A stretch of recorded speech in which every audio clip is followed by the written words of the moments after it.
Channel of Vadodara. Vadodara શહેરના કાળુપુરા વિસ્તારમાં આવેલ બ્રાહ્મણ ફળિયા ખાતે શિવ પંચાયત યજ્ઞનું આયોજન કરવામાં આવ્યું હતું। પરમ પૂજ્ય વાસુદેવાનંદ સરસ્વતી સ્વામી મહારાજના પુણ્યતિથિ ઉત્સવ નિમિત્તે આયોજન કરવામાં આવ્યું હતું। વિશ્વ કલ્યાણની પ્રાર્થના સાથે શિવ પંચાયત યાગ, દત્ત યાગ અને પારાયણની આજે પૂર્ણાહુતિ થઈ હતી। હવે પુણ્યતિથિના દિવસે આરાધના પૂજા યોજવામાં આવશે। લગભગ 80 વર્ષ જૂની આ પરંપરા અંગે વિદ્વાન શાસ્ત્રીજી રામપ્રકાશ કરજીએ વધુ માહિતી આપી હતી।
ओम नमो महादित्याय स्वाहा।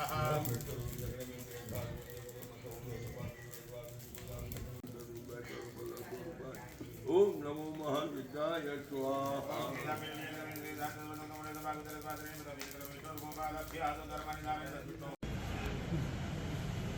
અહીંયા વાસુદેવાનંદ સરસ્વતી સ્વામી મહારાજની લગભગ 80 વર્ષથી પુણ્યતિથિ થાય છે કાળુપુરા બ્રાહ્મણ ફળિયામાં, અને એ ઘરે ગુરુચરિત્રનું પારાયણો કેટલાક કાળુપુરાના જે ભક્ત મંડળ હતા એ કરતા હતા।